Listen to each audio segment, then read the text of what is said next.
ko na yung yung namas na avocado. Ayan, slice na natin at ng ating matikman ang napakasarap na Graham avocado.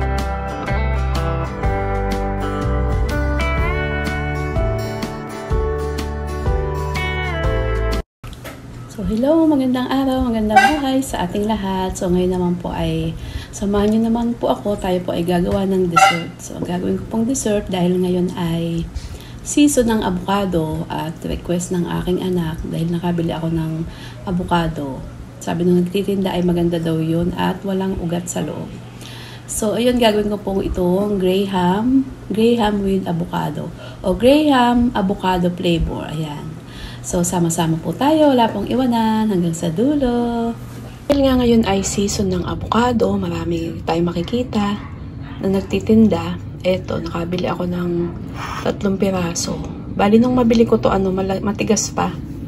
Ngayon, na, malambot na siya. Sana maganda yung loob niya, yung walang ugat-ugat. Bali, nahinog to, inilagay ko siya sa loob ng bigasan. Ayan, kasi nung araw, ganun, nakikita ko dun sa mga lola ko na pag nagpapahinog ng avocado, nilalagay doon sa, sa bigas. Doon mismo sa lagayan ng bigas. Ayan, nakalagay siya doon. Ilang malambot na siya kaagad. So, meron tayong 1 pack na Graham crackers at saka 1 pack na crushed Graham crackers. Ayan. So, ayan, start na po tayo. Yakin muna natin tong avocado. Sana ay maganda siya. Kasi sabi nung nagbebenta, maganda daw to. Wala daw siyang wala daw ugat-ugat sa loob. Sana nga. Ay, oo nga. Ganda, oh. Wala nga siyang ugat. Ayan. Uy, na green.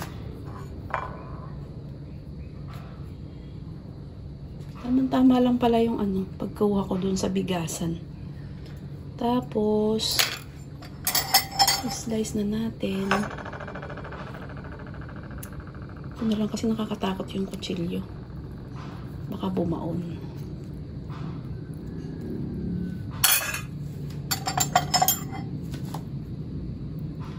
Yan. Tapos, saka natin ito mamash.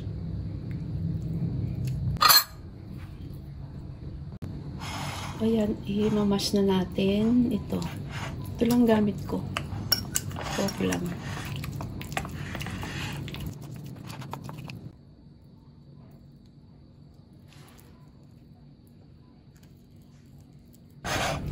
So, ito yung pangalawang avocado. I-slice ko lang siya ng pa-cubes na maliliit, na maninipis. Ayan, tingnan natin kung maganda siyang pang toppings. Pero yung isa, yung minas ko, ilalagyan natin ng cream, tsaka condensed milk. So, ito na yung ating condensed milk. Buksan na natin yung lata.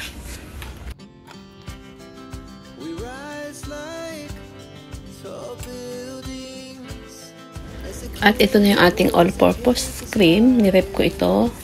Nirep ko siya ng overnight.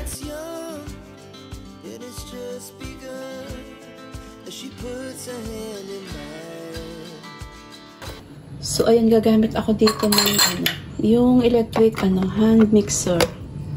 So, bali ito matagal ko na din itong hindi siya nagagamit dahil din kasi nung araw ay nagbe-bake din po ako ng cake.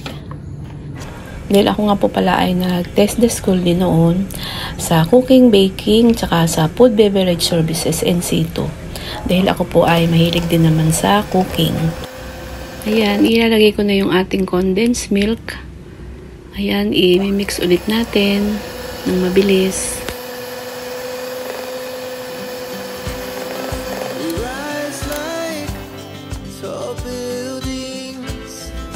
Ayan, ilalagay ko na yung ating na-mash na avocado. Ayan. Para ito ay magsisilbing ating pinaka-flavor ng ating Graham. Kaya lasang-lasa siyang avocado.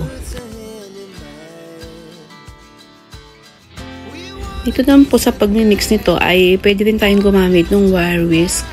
Kaya ko lang naman ginamit tong aking electric hand mixer dahil nga matagal na to. Akala ko nga ay sira na, pero ayun, gumagana pa pala.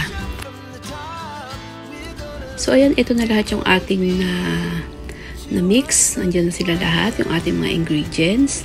So mag-start na tayong mag-layer nung Graham crackers. So dito ko na lang ilalagay sa medyo malaking tab. Ayan, meron siyang takip. Para pag nilagay natin sa ref ay may takip na siya. So ayan, mag-layer na tayo nitong mga Graham crackers. Yung mga gilid-gilid niya na medyo may siwang o may awang ay sisiksikan din natin ng mga crackers. Ayan, para pag naglagay tayo ng filling ay siya, pantay.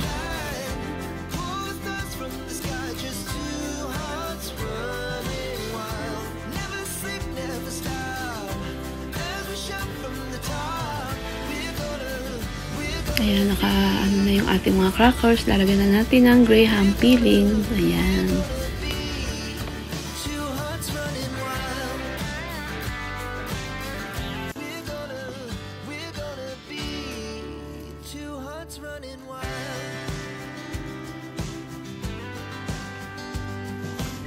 At maglalagay pa rin tayo nitong avocado. Ayan, para mas lalong malasang-malasa siya sa avocado. Maglalagay tayo dito sa pinaka-ano niya, gitna. Tapos lagyan ulit natin ng crackers, then add ulit ng pinaka-filling niya.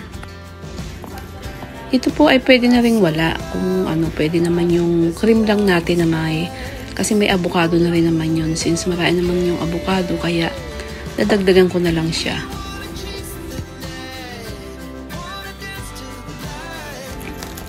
Ayan, mag-a-add ulit tayo ng crackers dyan sa ibabaw.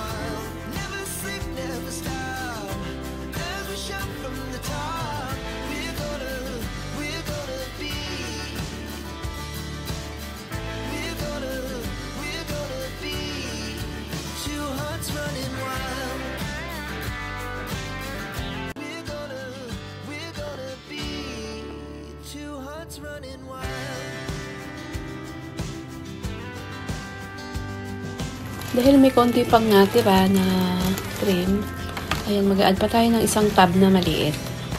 So, ayan, bali yan yung ating nagawa. Isang medyo malaking tab at isang maliit na tab doon sa ating tig-isa na condensed milk at all-purpose cream. At saka doon sa, hindi naman naubos yung yung isang supot na crackers. So, ayan, maglalagay tayo ng toppings nitong Graham Crush. Ayan. Bubudbud ko lang siya sa ibabaw, pinaka-toppings niya.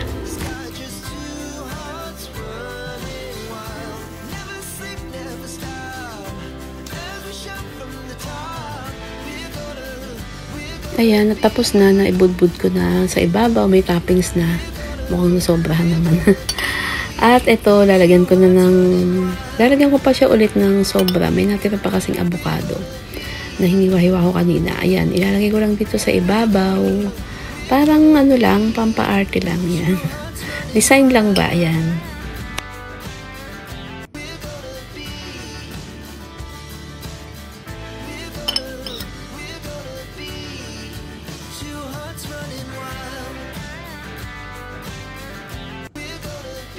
So, ayan, tapos na ang ating napakasarap na dessert.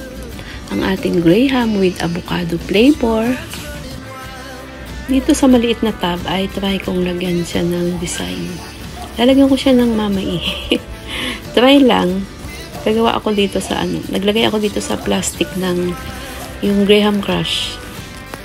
Try ko lang kasi kapag, di ba, pag nagde-design ng cake, ang ginagamit naman ay piping bag. Since wala naman akong piping bag, masira na sa katagalan. At saka ano naman kasi to, powder. Ayan, try lang natin. Tingnan na lang natin kung ano yung kalalabasan.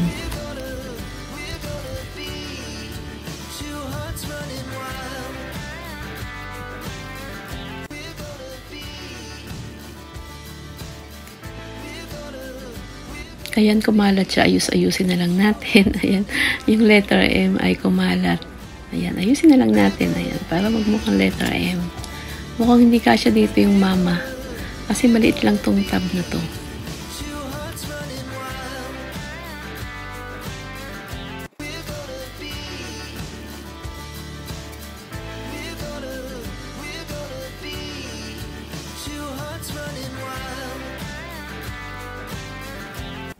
Ayan, nagkulang na letter A, naging ma'am ina lang.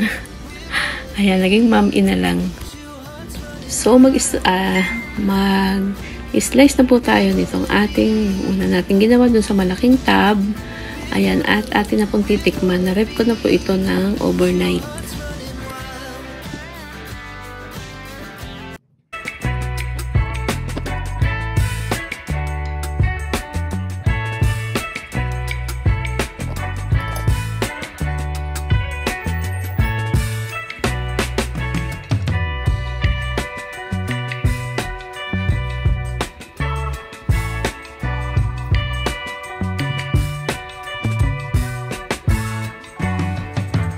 So, ayan ang ating napakasarap na dessert. Ang ating graham with avocado flavor. Atin ang titikman.